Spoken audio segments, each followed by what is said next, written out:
The muted glow of dawn barely pierced the perpetual gloom of Ren Akemi's room, a testament to his deliberate attempts at obscurity. At 16, Ren was a living shadow in the halls of Sakuragi High, a master of blending into the background. It wasn't merely the replication of objects, but the perfect mimicry of skills, knowledge, and even the fundamental essence of any power he witnessed. The ability had first manifested years ago during a school talent show. He had overheard a prodigious pianist rehearsing a complex concerto just once. Moments later, in a terrifying burst of uncontrolled energy, Ren found his fingers dancing across the keys, flawlessly recreating every nuanced note, every intricate chord, with a mastery that defied his complete lack of musical training. The experience had been exhilarating, then terrifying. The sheer magnitude of the power, the instant perfection it afforded, had filled him with a profound dread. He envisioned himself as a dangerous anomaly, a potential weapon, or worse, a spectacle to be exploited. From the day on, Ren had painstakingly constructed his mediocre facade. Every deliberate stumble in gym class, every forgotten homework assignment, every hesitant word in conversation was a calculated effort to suppress and conceal. His movements were always restrained, almost hesitant, a conscious effort to avoid drawing any attention to himself. Ren's eyes darted left, then right, a quick, almost imperceptible scanning motion, before settling back on his textbook, feigning intense concentration, appear lost in thought. A perfect smokescreen for the constant internal battle to keep his extraordinary gift dormant, buried beneath layers of feigned incompetence and indifference. The fear was a cold, constant companion, a silent promise that he would never allow his power to surface again. He believed that to use it, even for the smallest thing, was to invite chaos and potentially destroy the mundane, safe world he had so painstakingly cultivated for himself. His quiet existence was his shield against the overwhelming force he possessed. His grades hovered stubbornly at average. His contributions to class discussions were minimal, and his social interactions were limited to polite nods and murmured greetings. He moved with an almost ethereal quietness, his footsteps barely audible on the linoleum floors. His posture often slightly slumped, as if to physically minimize his presence. Ren's shoulders were perpetually slightly hunched, his gaze often fixed on the ground directly in front of him, a habitual self-effacing posture. His closest, and arguably only, friend was Akane Tanaka, a whirlwind of vibrant energy with hair the color of sunset and an unyielding spirit. Akane, always at the forefront of every school event and extracurricular activity, frequently lamented Ren's apparent lack of ambition. "Ren, you're like a professional background character," she'd exclaim, her hands flying animatedly, her crimson braid bouncing with each emphatic gesture. "Don't you ever want to do something? To be something?" Ren would offer a small, almost imperceptible shrug, his eyes drifting towards the window, where the bustling city below offered a comforting anonymity. His small apartment, a beacon of solitude nestled amidst the urban sprawl, was his fortress. Here, surrounded by stacks of well-worn sci-fi novels and countless sketchbooks filled with intricate, fantastical machinery, Ren allowed his true self to breathe. What Akane, or anyone else, didn't know was the colossal secret Ren carried, a god-level copy ability. The monotony of the school day was abruptly shattered by a familiar clamor emanating from the central courtyard, a knot of older students, easily identifiable by their swagger and matching school jackets, had cornered a trembling first year. At the center of the group was Kato, a burly senior whose perpetually sneering countenance seemed permanently affixed. He wrestled with his self-imposed restraint, the deep-seated fear of revealing his true power clashing violently with the desperate, visceral need to protect Akane. The internal conflict was a silent war raging within him, outwardly manifested only by a slight tension in his shoulders, a barely perceptible tremor that Akane too consumed by her righteous anger, Kato failed to notice. He knew with absolute certainty that even a minor use of his ability could unravel years of meticulous concealment. The slightest ripple could create a tidal wave, revealing his god-level power to a world he believed was not ready for it, and from which he desperately wished to remain hidden. The potential consequences of exposure loomed large, a terrifying abyss that threatened to swallow his carefully constructed mundane existence. Kato was known throughout Sakuragi High not just for his intimidating physique, but for his minor yet irritating quirk, a rudimentary telekinetic ability that allowed him to subtly manipulate small, light objects. He delighted in using it for petty torments, tripping unsuspecting students or making their belongings inexplicably tumble from their grasp. Kato's right hand twitched almost imperceptibly, and a discarded soda can, lying innocently on the pavement, suddenly skittered across the concrete, narrowly missing the first year's head with a metallic clatter. Before Ren could even fully process the scene from his vantage point near the classroom window, Akane, ever the champion of the downtrodden, had already sprung into action, her fiery spirit ignited. She marched purposefully towards the group, her voice ringing with indignant clarity. "Leave him alone, Kato," she demanded. Her fists clenched tightly at her sides, her whole body radiating defiance. Kato merely smirked, his eyes glinting with malicious amusement. He shifted his weight slightly, his focus narrowing on Akane, preparing to use his quirk to trip her, to humiliate her in front of the gathered onlookers. Ren, observing the unfolding drama, felt a familiar, unsettling tremor deep within him. His heart, usually a steady beat, began to pound with an alarming ferocity, a primal, protective instinct surging through his veins. His eyes, typically half-lidded and distant, sharpened, involuntarily focusing on Kato's subtle movements. The minute muscle contractions in his hand that always preceded a telekinetic burst. The urge to act, to copy Kato's insignificant quirk and nullify the immediate threat to Akane, was almost overwhelming. His hands, Ren's fingers subtly twitched, a micro-movement barely visible, before he consciously forced them still, clenching them into tight fists within the pockets of his uniform trousers, almost moved on their own, betraying the internal struggle. Just as Kato was about to launch his telekinetic assault, his hand subtly twitching for the final motion, a sudden, blinding flash of pure white light erupted from the direction of the school's old, disused science lab. A low, guttural rumble followed almost immediately, shaking the very foundations of the building with a jarring tremor. Panic, swift and infectious, erupted among the students. No one else noticed the ephemeral shield. They only registered the fortunate deflection as the debris veered off harmlessly, crashing into a nearby wall with a resounding thud. Ren felt an immediate and powerful drain, a sudden, profound emptiness, as if a vital part of his very essence had been violently ripped away, leaving him breathless, disoriented, and shaking.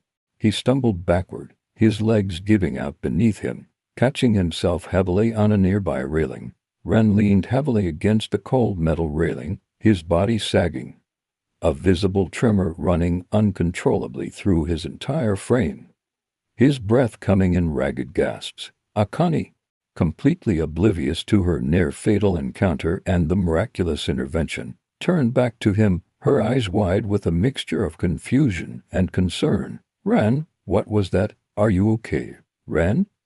Still gasping for air, his mind reeling from the accidental, yet terrifyingly potent, release of his suppressed power, could only shake his head weakly, unable to form a coherent response.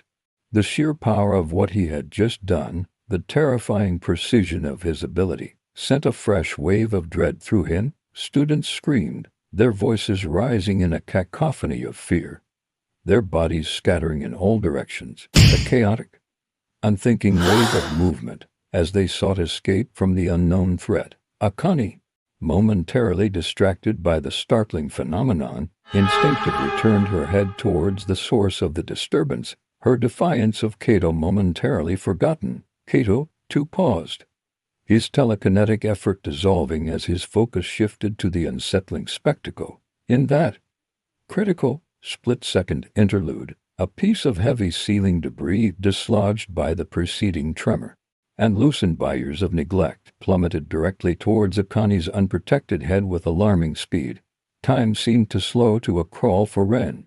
His usual slow, deliberate calculations of everyday life became lightning fast, his mind processing trajectories and impacts with impossible speed. His suppressed power, held in an iron grip for so long, surged with an uncontrollable, desperate force. It was an involuntary, primal surge, a pure instinct for self-preservation fused with an overwhelming urge to protect Akane. Ren's eyes widened, a brilliant, almost golden light flickering violently within their depths as he instinctively extended his right arm, not reaching out, but projecting something unseen he didn't consciously decide to copy. His ability reacted on its own, a desperate surge born from the immediacy of the threat. His god-level copy ability, in that fraction of a second, didn't just replicate the concept of force or impact protection. Instead, with terrifying precision and speed, it instantly replicated the structural integrity, the molecular bonding, and the inherent durability of the strongest material he had ever encountered in his entire life, a specialized, experimental alloy used in advanced military technology, a material he'd only ever seen detailed in a fleeting moment of a late-night documentary. A translucent, almost invisible shield shimmered into existence just inches above Akane, catching the falling debris with a faint, almost imperceptible clang that only Ren, with his heightened senses in that moment, seemed to hear. The startling incident in the courtyard left an indelible mark on Akane, though not in the way Ren feared. While most students were still buzzing with theories about the mysterious flash of light from the science lab, Akane's sharp, intuitive mind had picked up on something far more personal and unsettling. Ren hunched over slightly, his hand clutching his abdomen with exaggerated distress, a forced grimace contorting his features. The accidental, uncontrolled activation of his ability had terrified him more than any potential exposure. Hadn't just replicated an object, he had manifested a complex, incredibly specific property based on a conceptual understanding of an advanced material. The power felt more potent, more unpredictable, and infinitely more dangerous than ever before. He retreated even further into himself, avoiding Akane's inquisitive gaze, spending increasingly more time locked away in his room. There, surrounded by his notebooks, he meticulously reviewed his fragmented notes on the god-level copy ability, desperately trying to understand its new, terrifying parameters and the extent of its capabilities. He was convinced that if anyone, especially an organization, discovered his secret, he would be exploited, feared, or worse, become a weapon for forces beyond his comprehension. His movements became even more guarded, each step a conscious, almost painful effort to blend into the background, to become utterly unnoticeable, a silent, desperate prayer that his secret would remain just that, a secret.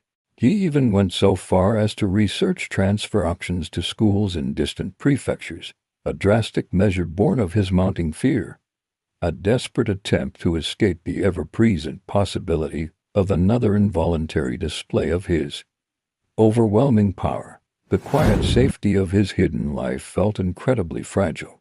He mumbled something incoherent about having eaten too much of the mystery meat from the cafeteria at lunch, hoping the awkward excuse would satisfy her. Akane, though clearly skeptical, and her eyes narrowed slightly in suspicion, eventually dropped the subject for the moment, but a seed of curiosity had been firmly planted. She began to observe Ren with a newfound intensity, noticing the subtle shifts in his posture, the way his eyes would sometimes dart around, as if scanning for something unseen, something only he could perceive. She noticed a new guardedness in his movements, a subtle tension in his shoulders even when he appeared relaxed. She had witnessed Ren's sudden pallor, the way his body had momentarily buckled, a fleeting moment of vulnerability that was utterly uncharacteristic of his usually composed, if somewhat aloof, demeanor. "Ren, seriously, are you okay? You looked like you were about to faint back there," she pressed, her brow furrowed with genuine concern as they walked home from school, the city sounds blurring into a distant hum around them. Ren, his mind racing, desperate to deflect her probing attention, immediately feigned a sudden, severe stomachache. Ren, meanwhile, was in a profound state of internal turmoil. The flash from the science lab wasn't just a fleeting, isolated incident. In the days that followed, reports began to trickle in, then swell into a steady stream of increasingly strange occurrences across the city. Minor energy fluctuations, localized electromagnetic pulses strong enough to briefly disrupt electronic devices, and even brief, inexplicable instances of small objects levitating inches off the ground, only to fall back with a gentle thud. Initially, these phenomena were dismissed by the local authorities and media as quirky atmospheric conditions or unusual seismic activity. However, these anomalies, growing steadily in frequency and intensity, soon captured the meticulous attention of a highly covert organization known only as the Kinetic Academy. The Kinetic Academy was an exceptionally secretive institution, operating outside the purview of conventional governments. Its singular mission was the study, classification, and most importantly, the regulation of individuals manifesting quirks or any form of supernatural abilities. They had been discreetly monitoring such energy spikes for decades, their advanced sensor networks far more sensitive and far-reaching than any public monitoring system.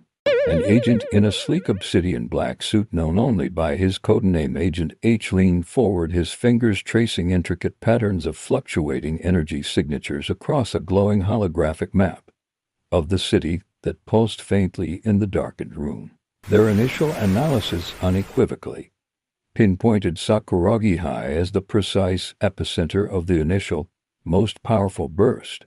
Responding with their characteristic swiftness and subtlety, the Academy dispatched a specialized reconnaissance team to infiltrate the school, disguised as unassuming new teachers.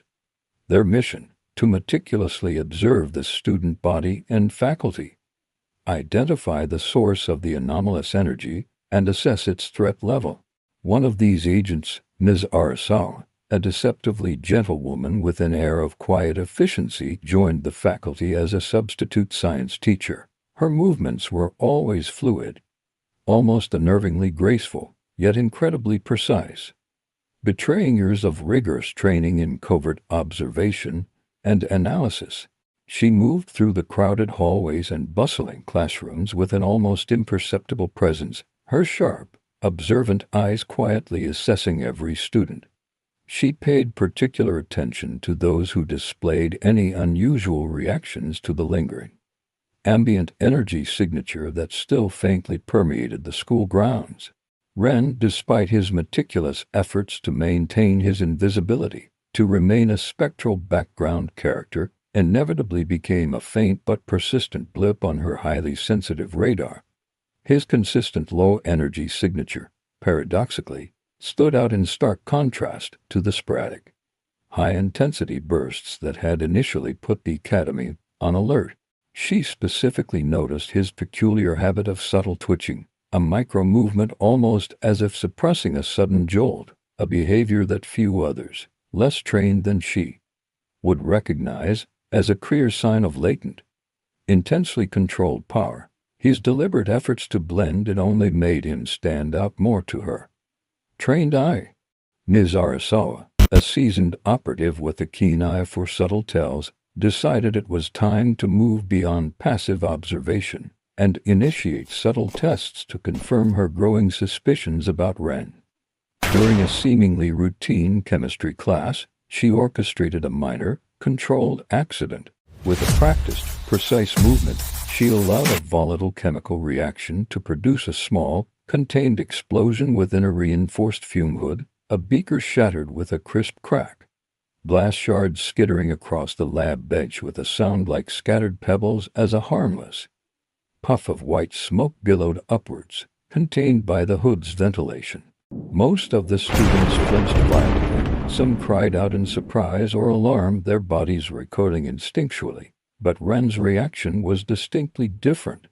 His eyes for a split second flashed with that familiar brilliant golden light, and his right hand, almost imperceptibly, began to reach outwards, a faint, almost invisible energy beginning to coalesce around his fingertips before he forcibly retracted it, his face contorting in a silent struggle. In that fleeting moment, he had unconsciously copied the inherent stability and inert properties of noble gases, attempting to neutralize the chemical reaction and prevent the minor explosion, but had stopped himself mid-action, the effort visibly draining him and leaving a faint sheen of sweat on his brow. Arisawa's gaze, sharp and unwavering, lingered on him for a beat longer than necessary. Later that day, during a physical education class held in the newly constructed gymnasium, Ms. Arisawa observed students attempting a complex parkour course designed to test agility and coordination. He subtly, almost imperceptibly, used a low-level kinetic pulse, a minor quirk she possessed and usually kept hidden, to create a near fall for one of the students, a carefully calculated test to see who, if anyone, would react with an unusual display of reflexes or a nascent ability. Ren, watching from the sidelines, leaning against the bleachers with his usual air of detachment, saw it. His body instantly tensed, every muscle coiling as his eyes darted, processing the precise trajectory of the student's fall, the exact force and balance needed to prevent the injury. He almost copied the precise muscle memory and acrobatic prowess of a master parkour athlete he'd seen in a high-speed video clip, the instinct to prevent harm overwhelming his conscious efforts at suppression. Ren's body subtly shifted, his weight distributing as if preparing for an impossible, gravity-defying leap, before he quickly regained his composure. Forcing himself to relax and slouch back against the bleachers, his jaw clenched again. He fought the powerful impulse, forcing his power back down, his knuckles turning white from the sheer effort of internal suppression. Ms. Arisawa noted his peculiar stillness amidst the subtle chaos, the almost preternatural awareness in his eyes, and the subtle internal struggle evident in his strained expression, and the faint tremor that ran through his arm. Her suspicion solidified into conviction.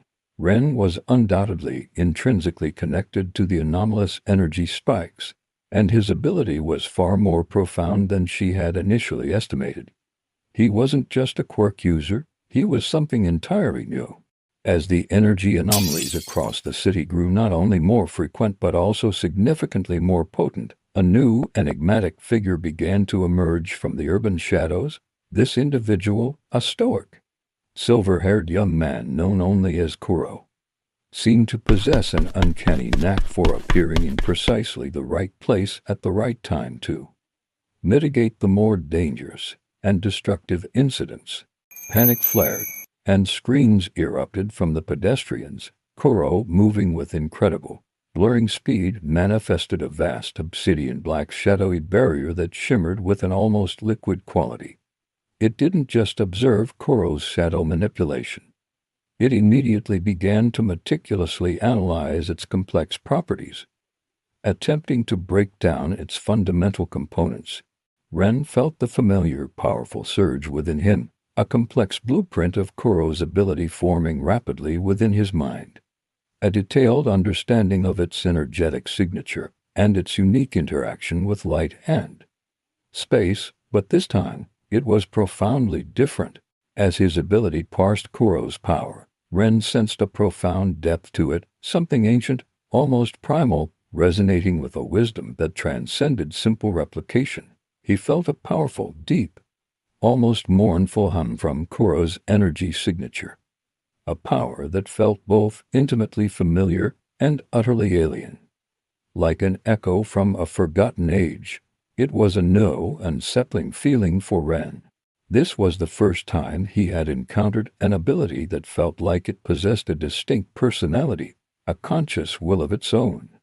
Something his copy ability struggled to fully comprehend or synthesize beyond mere mechanical replication. It was as if Kuro's power existed on a plane beyond his immediate grasp, hinting at a larger, more profound truth about abilities themselves.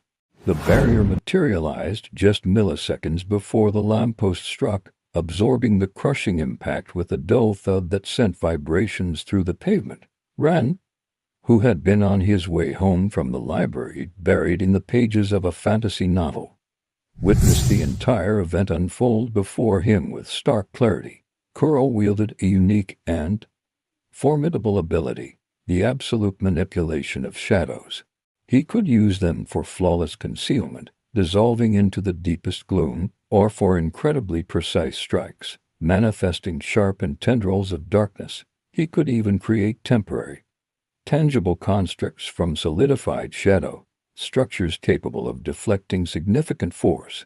Kuro's form rippled, dissolving into the deeper shadows beneath a flickering street lamp with a silent fluidity, only to reappear moments later equally silently perched atop a distant rooftop, his dark flowing cloak swirling dramatically around him like a silent storm cloud. He moved with a chilling efficiency, a preternatural grace that spoke of years of disciplined training, his handsome features perpetually set in an unreadable, almost mournful expression. He seemed to be guarding something, or perhaps someone, though his ultimate purpose remained shrouded in mystery. Even to the Kinetic Academy's vigilant network, one evening, a particularly violent rogue energy surge caused a massive lamppost on a busy thoroughfare to buckle violently, its heavy metal structure groaning under the unseen force before it began to topple directly towards a crowded street below. His god-level copy ability, ever vigilant and reacting to stimuli even when consciously suppressed, instinctively flared to life. Having meticulously gathered enough evidence, Ms. Arisawa decided it was time to bring her covert investigation to an end and make her move. With the precision and cunning of a seasoned agent, she arranged a seemingly innocuous special tutoring session for Ren after school, inviting him to the empty, echoing confines of the science lab, the very place where the first most powerful energy anomaly had erupted. In a moment of sheer desperation, his mind already reeling, instinctively reached out with his power, not to copy anything specific, but to understand, to analyze Arisawa's own latent energy signature, to find a weakness, an opening, anything. To his profound shock, he detected a faint, resonant echo of the same ancient, profound energy he had felt from Kuro, an energy that spoke of deeper origins than a mere quirk. A sudden, chilling realization dawned on him, connecting to previously disparate pieces of his life. You're like him," he whispered, his voice laced with dawning comprehension. Arisawa's expression, previously unreadable, momentarily faltered. A faint flicker of surprise, quickly suppressed, crossed her features at his unexpected insight, a testament to the surprising depth of his god-level copy ability. She then revealed her true identity. She was a high-ranking agent from the Kinetic Academy, an organization dedicated to protecting society from rogue abilities and helping those with powers understand and control them. She offered him a place in the academy, a chance to truly understand and master his extraordinary gift, a proposition that both enticed and terrified him. As Ren, still distracted by the mystery of Kuro and the rising anomalies, pushed open the heavy lab door and stepped inside, a faint click echoed behind him as the automated locks engaged, sealing him in. Ms. Arisawa, who had been standing patiently by a workbench, her back to him, turned slowly. Her calm, almost gentle demeanor vanished, replaced by a stern, unwavering gaze that bore into Ren with an unsettling intensity. "Ren Akemi," "We know about your ability," she stated, her voice devoid of its usual warmth, flat and authoritative. Ren's heart leaped into his throat, a sudden, cold dread gripping him. He stumbled backward, his legs tangling, until his back hit a hard workbench with a jarring thud. A cold sweat instantly broke out on his brow, trickling down his temples. Ren's eyes darted frantically around the lab, scanning every corner, every shadow, searching desperately for an escape route, his body coiling instinctively into a tight, defensive posture like a cornered animal. "I don't know what you're talking about," he stammered, his voice barely a whisper, a desperate, futile attempt to maintain his carefully constructed facade of ignorance. Ms. Arisawa remained unmoved by his feigned innocence. She activated a small, sleek device she held in her hand, and a brilliant holographic replay of the courtyard incident, rendered with astonishing clarity, materialized in the air between them. The projection zoomed in, focusing on the fleeting, translucent shimmer of the invisible shield that had deflected the falling debris from Akane. "This is your doing, isn't it? The energy signature matches yours perfectly, Ren," she stated, her voice unwavering, leaving no room for denial. Ren, utterly cornered, felt his painstakingly constructed facade crumble into dust around him. The terror of exposure was overwhelming. Ms. Arisawa, now fully in her role as a Kinetic Academy envoy, began to articulate the organization's overarching mission with crisp, professional clarity. She explained their dedication to bringing order and stability to a world increasingly unpredictable due to the sudden emergence of individuals with supernatural abilities, or quirks. It possesses the potential to be a force for immense good, a powerful tool for positive change in the world.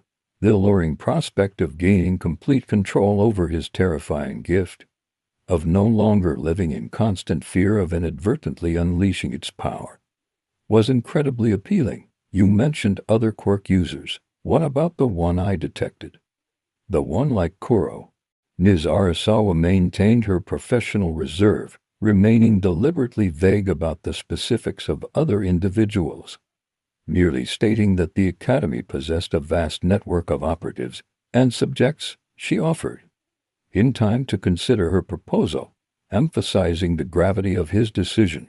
She stressed that his choice would not only impact his own future but could potentially dictate the very stability of the city and perhaps even wider society. She subtly hinted at larger, more ancient forces at play, forces that even the Kinetic Academy, with all its vast resources, struggled to fully comprehend, adding another layer of unsettling complexity to his already overwhelming dilemma. It promised an end to his self-imposed isolation, a chance to finally shed the heavy burden of his secret. But the thought of being studied, analyzed, categorized, potentially losing his autonomy and freedom, terrified him equally. He envisioned himself as a mere specimen, a lab rat under constant observation, or worse, a living weapon to be deployed at the Academy's whim. He hesitated, his gaze fixed on the polished laboratory floor, his thoughts a chaotic, swirling vortex of hope and dread. Ren clenched his fists tightly at his sides, his shoulders hunching inward as if to protect himself, a clear, unmistakable sign of his profound internal conflict, his breath catching in his throat in a ragged gasp. However, conversely, if left unchecked, if allowed to spiral without proper guidance, it also carries the potential for unimaginable destruction. Her voice softened slightly, a hint of genuine concern creeping into her tone. "We can help you, Ren. We can help you control it, truly understand its vast limits, and integrate it safely and responsibly into your life, ensuring it becomes a benefit, not a burden." Her voice, though still formal, carried a persuasive undercurrent as she detailed the Academy as extensive resources, rigorous training programs designed to hone and control nascent powers, groundbreaking research into the very origins of these abilities, and a vast, intricate network of highly skilled agents dedicated to maintaining global balance and preventing widespread panic or the sea. Catastrophic misuse of powers. Your ability, Ren, she emphasized, her gaze intense, is unlike anything we have ever encountered in our extensive records. It is truly unique. Ren was utterly torn, caught between two powerful, opposing desires. He managed to voice a question, his voice barely above a whisper. As Ren walked home, the weight of Miserisawa's ultimatum pressing down on him, his mind a tempest of conflicting emotions, the shadowy figure coalesced silently beside him. It was Kuro. They would shackle your true potential, bind the very essence of your being for their own narrow interpretation of order. He conjured a complex, flowing shadow construct that pulsed with an ethereal, almost living energy, a testament to the depth of his manipulation, but never articulated. A feeling he hadn't experienced from anyone before. Kuro then extended his own offer, a stark alternative to the Academy's proposition, to learn from him, to embark on a journey of self-discovery, to unlock the true, boundless potential of his god-level copy ability, and to transcend the artificial limitations imposed by organizations like the Academy. Ren was now faced with two vastly different paths, two profoundly different philosophies for his future, each promising control, but one offering a freedom and understanding he could only dream of. Kuro's hand moved with an impossible grace, and a swirling vortex of deep shadows formed, momentarily coalescing into an intricate, ephemeral sculpture that pulsed with faint, indigo light before dissolving back into the ambient darkness. He spoke of the true nature of abilities, not as mere quirks, superficial manifestations of minor genetic anomalies, the kind the Kinetic Academy diligently sought to regulate, but as something far grander. He called them primordial echoes, innate, profound connections to the very fabric of reality itself. He warned Ren against the Academy, claiming their methods stifled true growth and suppressed individuals' genuine potential in the name of a misguided, fear-driven control. He spoke of a vastly different path, one of true mastery, boundless understanding, and a deep, intuitive connection to the very source of their powers. A path that resonated with something deep within Ren. Ren, startled by Kuro's sudden silent appearance and his direct address of Ren's deepest secret, stammered, how do you know about my ability? Who are you? Kuro offered no direct answer to his identity. Instead, he simply gazed at Ren, his silver eyes piercing, unwavering. I am a guardian of those like us, those whose powers are born of a deeper source, a profound connection to the universe itself. Your ability, Ren, is ancient. It is a direct reflection of the primordial will of the universe, a fragment of its very creation. It cannot, and should not, be contained by their petty rules and classifications. Kuro's form seemed to draw itself out of the surrounding darkness beneath a flickering street lamp, his presence suddenly undeniable, his eyes, like molten silver, fixed intently on Ren's face, conveying a silent, ancient knowledge. Ren tensed immediately, his god-level copy ability instinctively flaring, ready to analyze Kuro's shadow manipulation to dissect its intricate components, but he consciously held back, a new caution guiding him.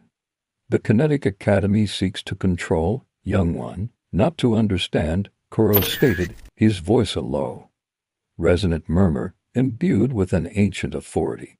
To illustrate his point, Kuro then revealed a brief, captivating glimpse of his own profound power. Ren felt a powerful, almost magnetic draw to Kuro's words, a profound resonance with something he had always sensed.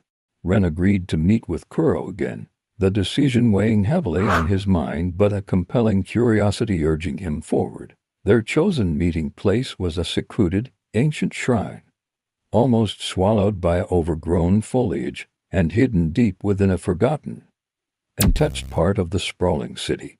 The air within the shrine's weathered stone walls felt thick with unspoken history, a silent testament to forgotten years. Here, amidst the quiet reverence, Kuro began to meticulously unveil the true nature of abilities. Stripping away the layers of scientific classification and societal fear, he explained that these powers were not merely random genetic mutations, as the Academy might suggest, but rather profound echoes of a foundational, universal power that permeated the very fabric of existence. He patiently elucidated the distinction between quirks and primordial echoes. Quirk users, he explained, possessed superficial manifestations of minor genetic anomalies, fragmented abilities that the Kinetic Academy tirelessly sought to regulate and control. But others, like Ren's and Kuro's own abilities, were something far grander. They were primordial echoes, direct, sentient connections to the very source of creation, possessing an inherent will, consciousness, and a profound link to the universe's foundational energies. Kuro gestured with a slow, deliberate sweep of his hand, and the air around them shimmered, revealing faint, almost imperceptible lines of pure energy converging towards a central pulsating point within the shrine, a breathtaking visual representation of the primordial essence he spoke of. Your ability, Ren, does not merely copy, Kuro explained, his voice hushed with reverence. It understands the very why and how of what it copies. It draws from the same boundless wellspring as all true abilities. It seeks to resonate with the primordial song of creation itself.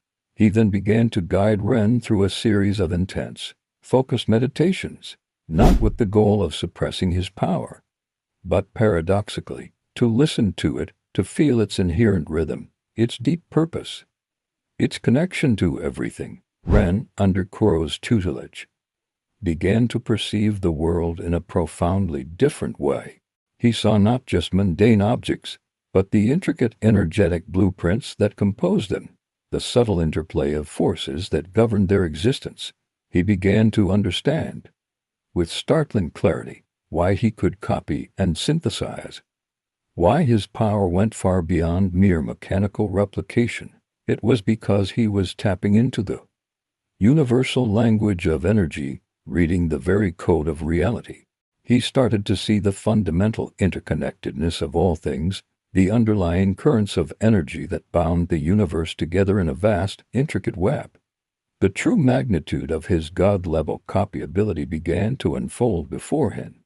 No longer a terrifying burden, but a gateway to boundless understanding. Kuro, recognizing Ren's remarkable aptitude and his deep resonance with the ancient energies, took their training to a new, ethereal level. He guided Ren on a profound, spiritual journey. Not a physical one, but a transcendent voyage through a series of increasingly intense, immersive meditations. Through these profound meditative states, Kuro meticulously guided Ren's consciousness, teaching him how to tap directly into the primordial echoes, the fundamental, foundational energies that gave rise to all abilities in the universe. He saw, with a profound sense of revelation, how the Kinetic Academy, in their well-intentioned, but ultimately misguided attempts to control and categorize, were inadvertently hindering the true evolution and natural flow of these magnificent abilities. He saw the immense potential for misuse, not just from those who deliberately sought power for selfish gain, but from those who, in their ignorance and fear, would desperately try to suppress or, even worse, weaponize such a fundamental, life-giving force. With this deeper understanding, a profound sense of responsibility began to settle upon Ren's shoulders, not just for the immense power he possessed, but for the delicate balance of these primordial energies within the world. He realized his hiding had been a mistake born of fear, and that true power lay in understanding and harmony, not concealment. In this altered state of heightened awareness, Ren witnessed breathtaking visuals that defied conventional understanding. He saw ancient beings, entities of pure, swirling energy, effortlessly shaping nascent galaxies with a mere thought, bringing forth stars and planets, and even orchestrating the very dawn of life. He experienced the awe-inspiring spectacle of the very first copy, the universe reflecting itself, endlessly creating, diversifying, and expanding its own potential. He saw that his God-level copy ability was not just a power, but a unique, profound connection, a living conduit to the primordial source itself, a direct line to the wellspring of all creation. Ren's body trembled slightly, his breathing shallow and rapid, as kaleidoscopic visions flashed before his closed eyes, a swirling vortex of cosmic events, vast nebulae, and swirling, sentient energies that pulsed with an ancient, silent song. He experienced moments of absolute, blinding clarity, understanding with every fiber of his being the fundamental difference between the superficial quirks and the deep, resonant, sentient primordial echoes. The Kinetic Academy, their sensitive long-range detectors registering alarming spikes in Ren's energy fluctuations, a direct consequence of Kuro's intensive training, could no longer ignore the escalating situation. They dispatched an uncompromising ultimatum: surrender immediately to their authority, or they would be compelled to take him by force. And Kuro, in a desolate, forgotten warehouse on the outskirts of the city, the air thick with tension, she was not alone. He didn't just copy her surface abilities or her physical attributes. He delved deeper, using his heightened perception to peel back the layers of her persona. Ren asked, his voice soft but remarkably clear, cutting through the tension in the air. The Academy, they suppressed your true power, didn't they? They stripped you of your connection. Ms. Arisawa's eyes, usually so impassive, widened fractionally, a flicker of raw, unadulterated emotion, shock, recognition, and a hint of profound sorrow crossing her face before she swiftly, almost instinctively, suppressed it, her trained mind reasserting control. The enforcers, sensing their leader's momentary lapse, tensed, their weapons humming faintly, ready for immediate action. Ren's words had struck at the very core of her being, laying bare a truth she had buried for decades. He saw, with breathtaking clarity, the latent primordial echo within her, the same ancient energy he had felt from Kuro, though in her, it was profoundly suppressed, dormant, almost suffocated by years of academy conditioning. He saw glimpses of her past, fleeting but vivid images, a young girl with an undeniable, inherent connection to nature, able to coax vibrant life from barren soil, to manipulate the very earth beneath her feet. He saw how the Academy had found her, recognized her potential, and then meticulously molded her, teaching her to suppress her innate, natural connection to the world, and instead to rely solely on controlled, artificial, and limited powers. Flanked by two heavily armed Academy enforcers, their cybernetic enhancements subtly humming with contained power, Ms. Arisawa's posture was rigid, her face set in a grim, unyielding expression. Ms. Arisawa stood before them, her back straight, her jawline clenched, flanked by the two imposing, silent Academy enforcers whose movements were eerily synchronized, a visible tension radiating from her entire being. "Ren, this is your last chance," she stated, her voice cold and devoid of any warmth, resonating with official authority. "Come willingly with us, or face the consequences of your defiance." To them, Ren's rapidly evolving power, now resonating with ancient energies, represented a dangerous, uncontrolled threat to their carefully maintained global order. "You seek to extinguish a flame you cannot comprehend," Kuro warned, his voice a low, guttural rumble that seemed to reverberate through the very foundations of the warehouse. "You speak of control, but you deny the very essence of what you claim to govern." Ms. Arisawa, now acting as the Kinetic Academy's lead field agent, confronted Ren. Kuro, ever the protector, stepped forward, his shadow manipulation subtly expanding, creating a shimmering, almost imperceptible protective shroud around Ren. A silent declaration of his unwavering commitment. In that pivotal moment, Ren, having fully attuned himself to the subtle currents of the primordial echoes, focused his god-level copy ability directly on Ms. Arisawa. "You're a primordial echo too, aren't you?" Ms. Arisawa, Ms. Arisawa, momentarily stunned and exposed by Ren's unexpected, deeply personal insight, visibly lowered her guard, her shoulders slumping just an inch.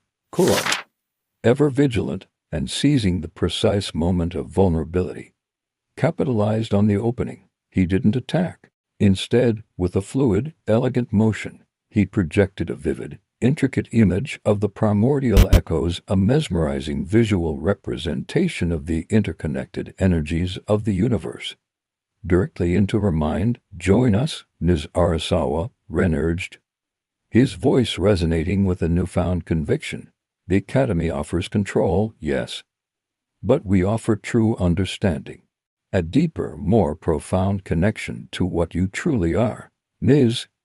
Arisawa, still reeling from the overwhelming flood of truth, looked from Ren to Kuro, then back down at her own trembling hands, which now seemed to hum with a familiar, yet long-forgotten, energy. She realized the undeniable truth of what Ren had said. The Kinetic Academy wasn't inherently evil. Their intentions were to protect, but they were fundamentally misguided, inadvertently stifling the very essence of true abilities, mistakenly believing suppression was the only path to safety. Her perceived purpose in life, which she believed was to control and contain, was now revealed to her as being to nurture, to guide, and to foster growth. She had been on the wrong side of a vital truth, and knowingly perpetuating a system that denied the profound beauty of her own and others' innate connections to the primordial world. He then allowed Ren to use his god-level copy ability to subtly amplify this mental connection, ensuring the message resonated deeply within her suppressed consciousness. In that profound, shared moment, Mizurisawa's carefully constructed world fractured. She witnessed, with overwhelming clarity, her own repressed connection to nature, the true, vibrant essence of her primordial echo, for the first time in decades. Ren, now understanding the full, magnificent scope of his god-level copy ability, not just to replicate, but to harmonize and synthesize fundamental principles, didn't resort to conflict. Instead, he subtly shifted his own energy, using his power to harmonize with the ambient environment, creating a gentle, pervasive energy field. This field subtly, harmlessly, neutralized the Enforcer's advanced weaponry and cybernetic enhancements without causing them any pain or damage, a stunning display of precise, non-lethal mastery he had just unlocked. His actions spoke louder than any words, showcasing a power used for balance and peace, not destruction. The false sense of control the Kinetic Academy had instilled in her, built on suppression and fear, shattered completely. She saw the immense potential for harmony, not just rigid control, for nurturing abilities rather than simply containing them. Mizurisawa's body sagged slightly, her face contorting in a complex mixture of awe, profound realization, and dawning horror as the undeniable truth washed over her, her internal world shifting violently, a lifetime of ingrained beliefs unraveling in mere seconds. The Academy Enforcers, bewildered and unnerved by their leader's sudden, profound change in demeanor and the strange, shimmering light emanating from Kuro, prepared to intervene, their weapons clicking into readiness. He then turned back to Ms. Arisawa, extending his hand, his expression open and compassionate. Ms. Arisawa, her resolve now hardened and purified by the profound revelation of her own primordial echo, turned decisively to the Kinetic Academy Enforcers, who still stood frozen in bewildered readiness. "Stand down," she commanded, her voice no longer the clipped professional tone of an aged. She proposed a revolutionary new approach to their mission.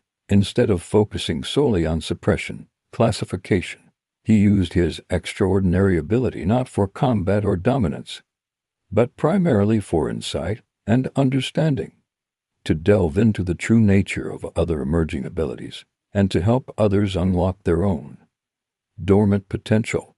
He became a teacher and a guide in his own right, his unique understanding of fundamental energies proving invaluable.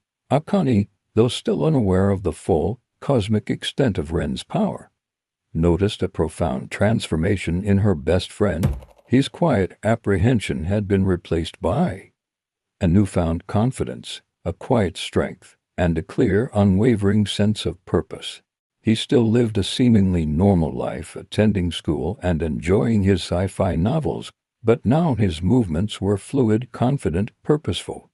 No longer constrained by the fear of accidental exposure, Ren walked through the bustling school courtyard, a subtle, almost imperceptible aura of calm and quiet power radiating from him, his steps light and purposeful, a stark, profound contrast to his earlier hesitant, almost apologetic demeanor. He continued his studies, but now with a far deeper, more nuanced understanding of the universe and its intricate workings. The future remained uncertain, fraught with challenges, and the unpredictable emergence of new powers. However, with Ren's unique ability to understand, harmonize, and foster growth, and with Ms. Arisawa and Kuro now leading the way, a truly new era was dawning for those with abilities, an era of understanding, harmony, and the realization of boundless true potential. The threat of chaos and misuse remained a constant possibility, but now there was a guiding force, a beacon of balance, ready to face it with wisdom and cooperation and control of abilities. The Academy would now prioritize understanding, nurturing, and guiding individuals with powers. This would involve a crucial differentiation between genuinely dangerous, unstable quirks and the profound, sentient primordial echoes that represented a deeper connection to universal energies. Her vision was one of harmony, where ability users could flourish without fear, contributing their unique gifts to the world, but resonating with a newfound, undeniable authority, an echo of her true awakened power vibrating within her. The enforcers, though momentarily confused by their leader's drastic shift, were trained to obey commands from their superiors. After a moment of internal struggle, they slowly, reluctantly, complied, their weapons powering down with a faint hiss of displaced energy.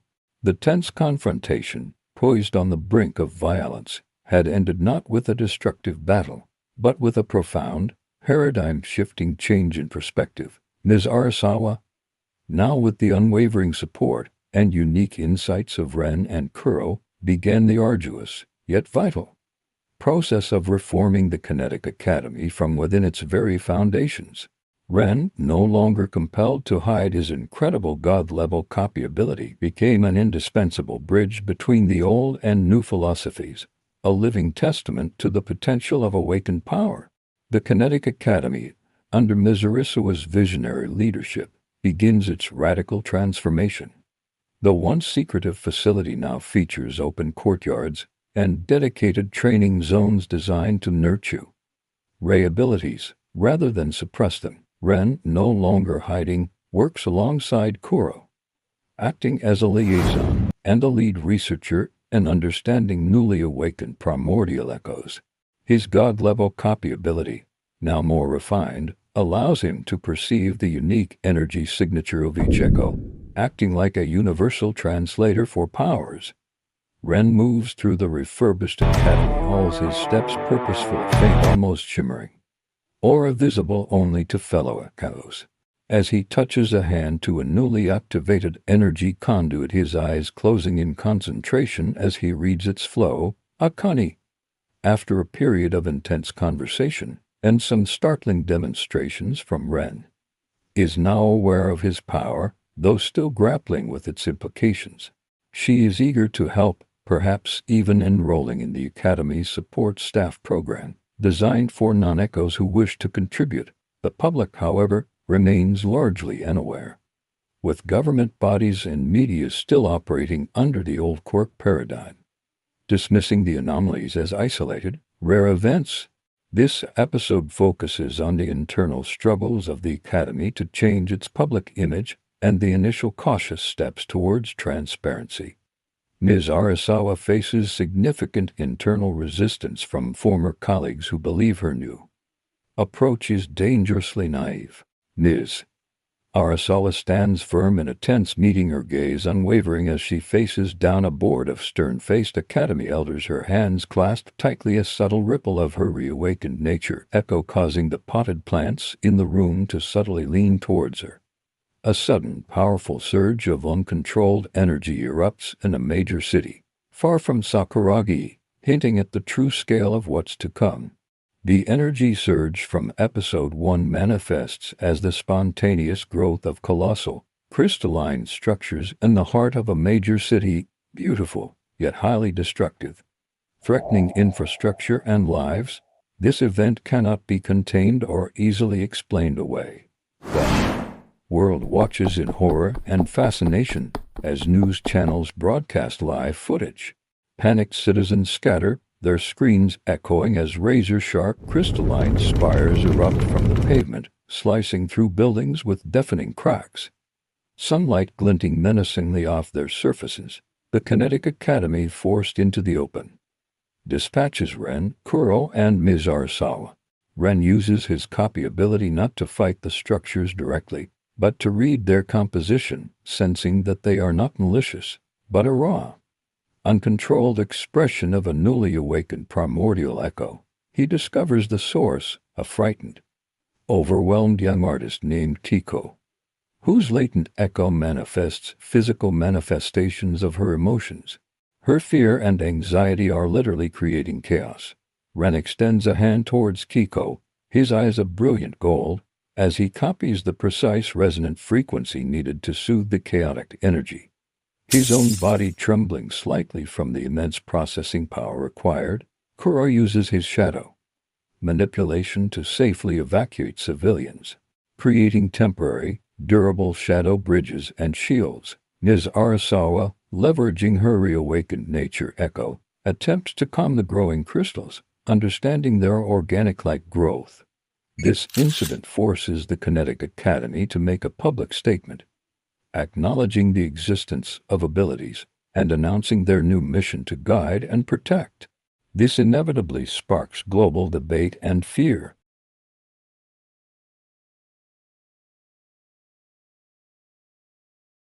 The global reaction to the Academy's announcement is immediate and chaotic. Governments demand answers, religious organizations declare abilities divine or demonic, and public opinion fragments into fear, fascination, and hostility. Riots break out in some cities, fueled by misinformation and panic. News reports flash across multiple screens, showing protests, clashes, and desperate politicians trying to calm their populations. The unified chatter of fear, deafening roar. Ms. Arisawa works tirelessly, engaging in high-stakes diplomatic meetings with world leaders, attempting to secure cooperation and trust for the reformed academy.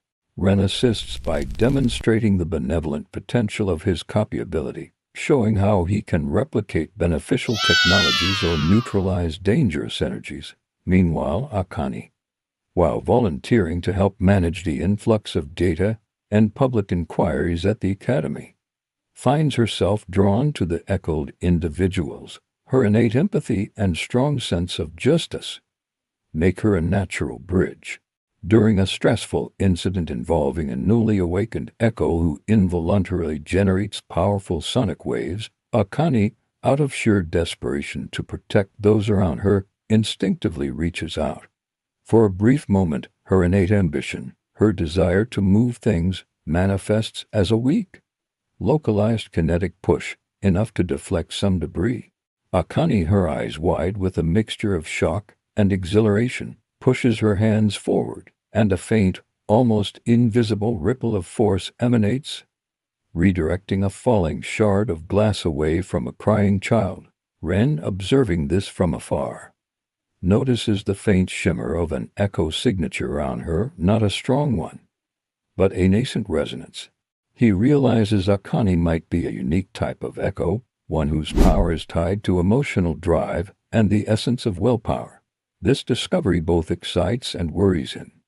Knowing the dangers now associated with such gifts, Akane's arc for the season begins.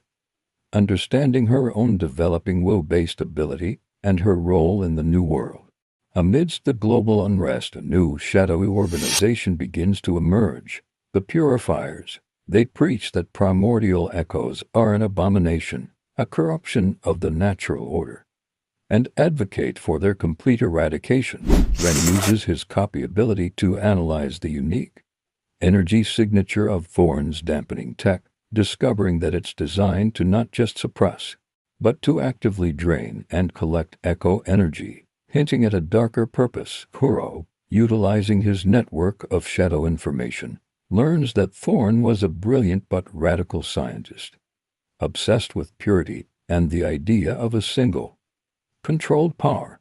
Ms. Arisawa recognizes Thorn's methods, seeing echoes of the Academy's past, and feels a personal responsibility to stop him. Their leader, a charismatic and technologically brilliant former Kinetic Academy researcher named Dr. Thorn, uses advanced dampening technology to suppress and capture echoes, portraying it as a necessary evil to save humanity. Dr. Thorn's movements are precise, calculated, almost devoid of emotion, a stark contrast to Ms. Arisawa's re-emerging humanity. Dr. Thorn, cloaked in a dark, sleek combat suit that hums with concealed energy, gestures with a cold, almost surgical precision, commanding his armed enforcers to deploy specialized energy nets. They target nascent echoes, framing them as unstable threats, creating incidents that fuel public fear and rally support for their cause. Ren and Kuro begin to investigate these Purifier incidents.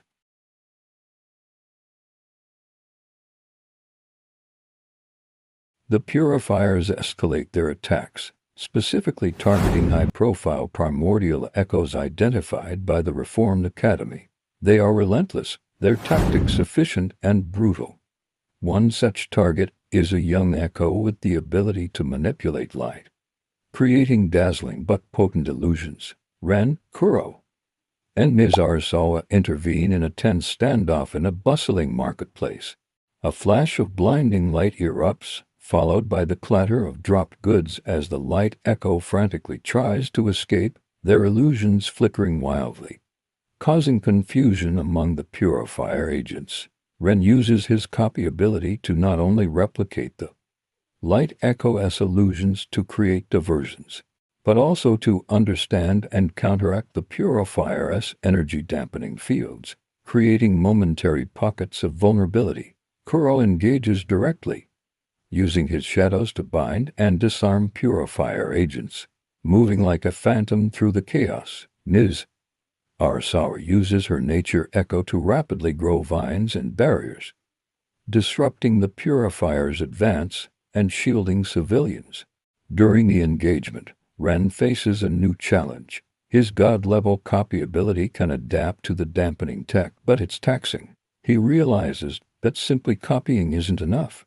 He needs to find a way to permanently negate the anti-echo technology. He also gets a glimpse of Dr. Thorn's own subtle, suppressed ability, a flicker of something that allows him to briefly nullify the space around an echo, creating a localized dead zone for their powers. This hints at a deeper, more personal connection to the primordial echoes than Thorn lets on. Ren begins to suspect Thorn isn't just a scientist, but a misguided echo himself. Ren's brow furrows in concentration, a vein throbbing faintly on his temple as he pushes his ability, copying the very concept of nullification he briefly sensed from Thorn, but immediately feeling a jarring resistance, as if trying to copy nothingness itself. Akane, increasingly frustrated by her limited role and eager to contribute directly, decides to infiltrate a known Purifier recruitment rally, believing she can gather intelligence. Ren and Kuro are initially against it, fearing for her safety, but Akane's conviction is unshakable. Her nascent willpower echo, though still weak, allows her to subtly influence the emotions of those around her, making her surprisingly effective in covert operations. Akane, dressed in nondescript clothing, moves through the tense crowd, a faint, almost imperceptible aura of calm emanating from her, subtly easing the aggressive rhetoric of a Purifier speaker. As she deftly slips a data chip from a security console, she discovers that the Purifiers are building a massive device, dubbed the Reclamation Engine, designed to forcibly extract and consolidate the energy of all Primordial Echoes. The energy that they've been collecting from captured echoes is being funneled into this device. He realizes her ability is a will echo, a primordial echo that manifests power through sheer force of will and personal conviction, an ability to impose one's will onto reality itself. This makes her incredibly rare and potentially very powerful. Though currently unfocused, Ren and Kuro realize the true danger of the Reclamation Engine. It doesn't just eliminate echoes, it uses their fundamental energy for some grand, terrifying purpose. Kuro reveals that such a device was prophesied in ancient lore as a tool for rewriting reality or reforging existence. The goal isn't just suppression, but total absorption. Akane is almost caught but manages to escape using a burst of her nascent willpower-based kinetic push, manifesting as a sudden, precise gust of wind that disrupts the vision of her pursuers, allowing her to slip away.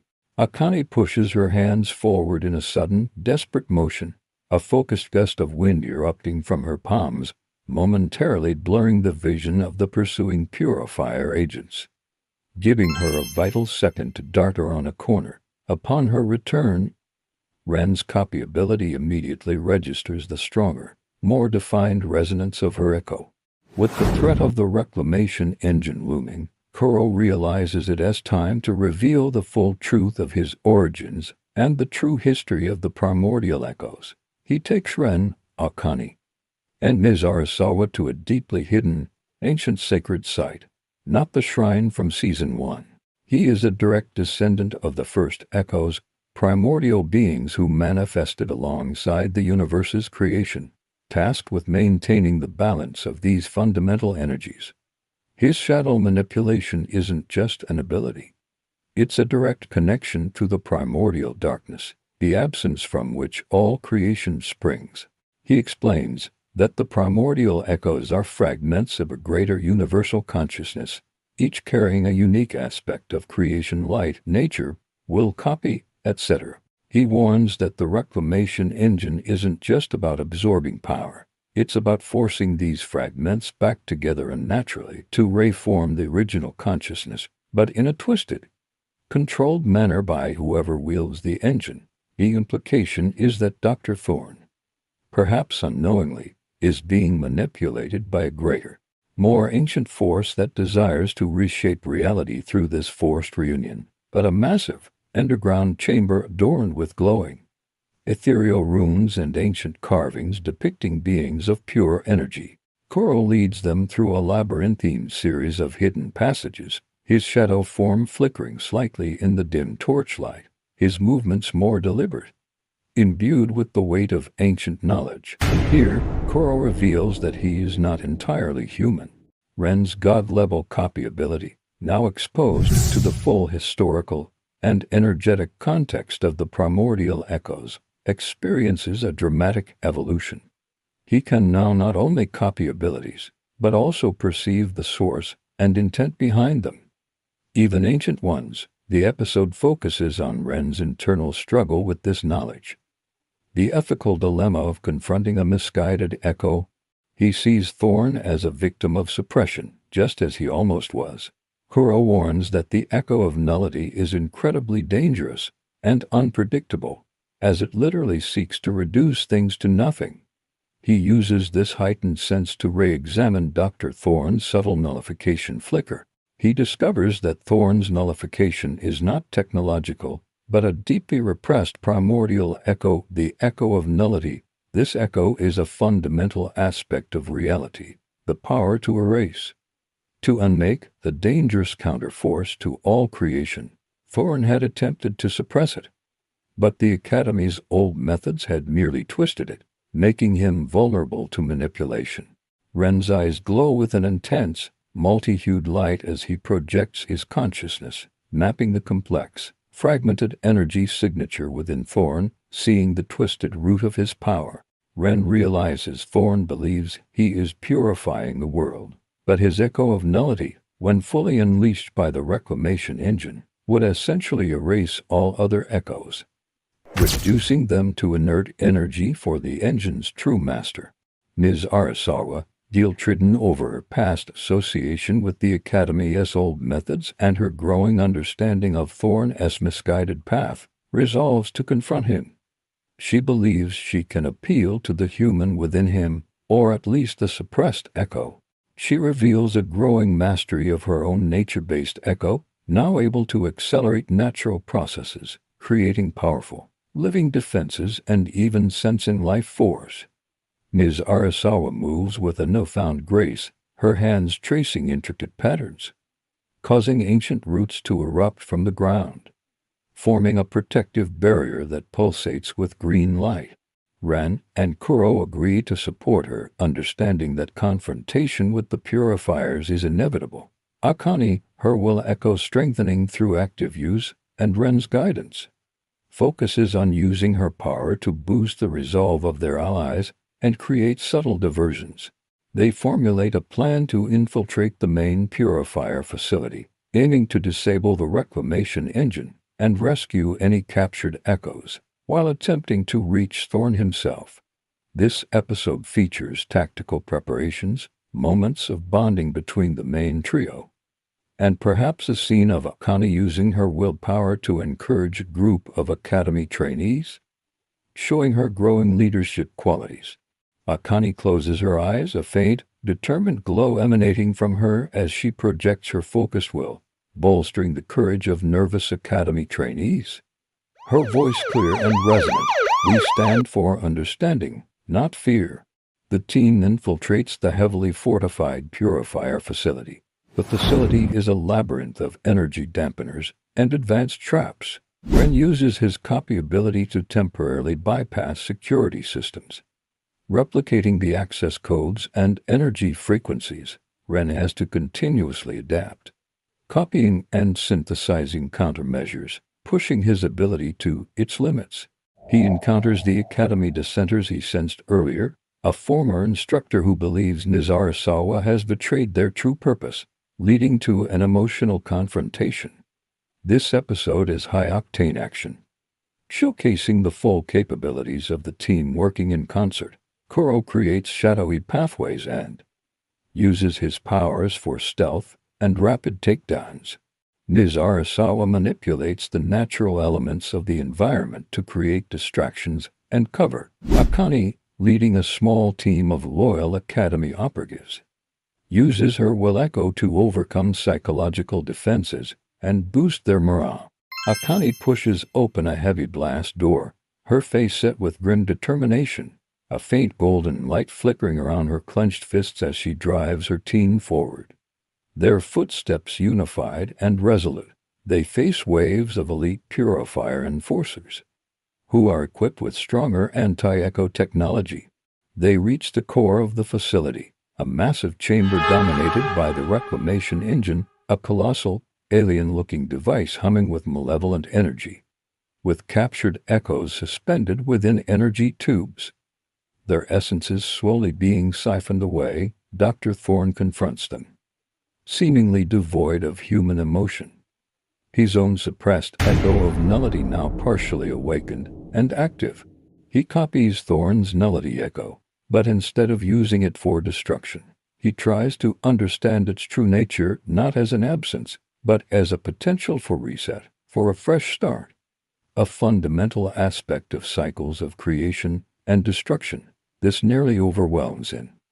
As he grapples with the concept of unmaking, he experiences flashes of a primordial entity, a first nullity, that craves utter stillness, allowing him to create localized dead zones of power that disrupt the team's abilities. Dr. Thorn stands before the humming Reclamation Engine, his eyes cold and empty, his hands extended as small, shimmering pockets of distorted reality ripple around him, momentarily snuffing out the light around Ren's glowing hands. Ren realizes Thorn is merely a pawn, his echo of nullity being amplified and manipulated by the engine itself, or by the entity behind it. Kuro reveals the architect of silence, the true intelligence behind Dr. Thorn, and the Reclamation Engine. It is an ancient, fundamental primordial echo that represents the end. A counterpoint to Kuro's beginning primordial darkness. It desires to return the universe to a state of absolute stillness and non-existence. Believing creation is a flawed and chaotic experiment. It has been manipulating Thorn, using his suppressed nullity echo as a conduit. The architect reveals itself as a being of vast, formless energy, a void of consciousness that speaks directly into their minds, a colossal, shadowy presence, emanating an oppressive chill, looms over them within the chamber. Its voice a chilling whisper that bypasses their ears and speaks directly into their very souls, urging them to embrace eternal stillness. The architect of silence seeks to reclaim all fragmented primordial echoes, not to destroy them, but to reabsorb them, collapsing the universe back into a singular, inert state of perfect non-existence. Ren, through his copy ability, has to understand this ultimate threat. How do you fight something that wants to unmake everything? He realizes that his god-level copy ability, in its true awakened state, is not just about copying what is, but about creating what could be, about asserting possibility against non-existence. Akane, pushing her will echo to its peak, tries to assert the will to exist against the architect's oppressive presence. The architect of silence fully activates the Reclamation Engine, drawing in the energy of all nearby echoes, threatening to pull the entire city, and eventually the world, into a state of non-existence. Ren realizes that fighting the architect directly with raw power is futile. Its essence is negation. This echo represents the universe's inherent drive for creation, diversity, and evolution, a direct antithesis to the architect's desire for ultimate stillness.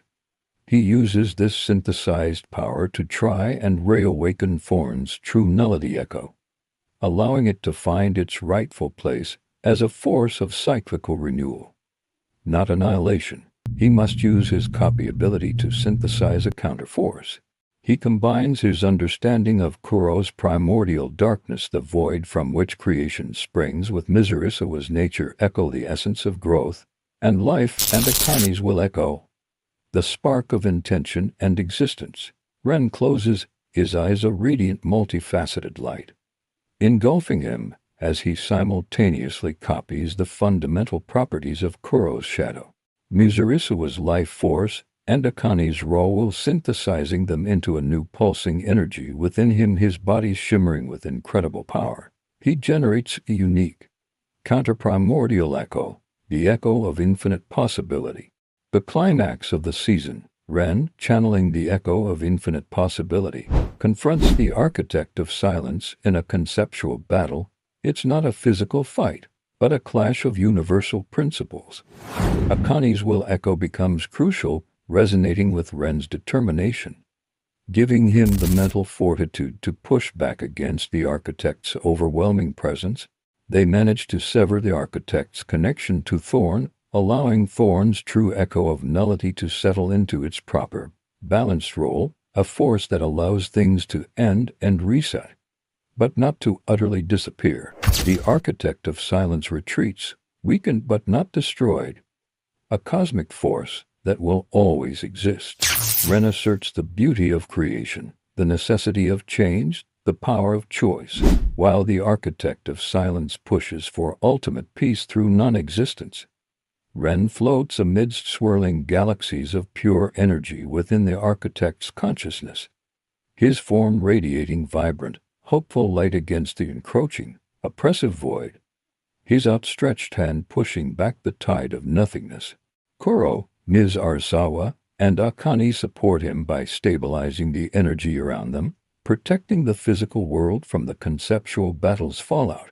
In the aftermath, the Reclamation Engine is dismantled, its energy safely dispersed. Dr. Thorn, freed from the architect's influence, is left broken but conscious, now grappling with the true nature of his nullity echo and his misguided actions. Ms. Arisawa dedicates herself to his rehabilitation, seeing it as her penance and a testament to the Academy's new mission.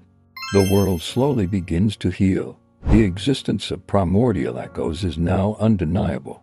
The Kinetic Academy, guided by Ren, Kuro, and Ms. Arisawa, becomes a global institution dedicated to fostering understanding and integration between echoes and humanity.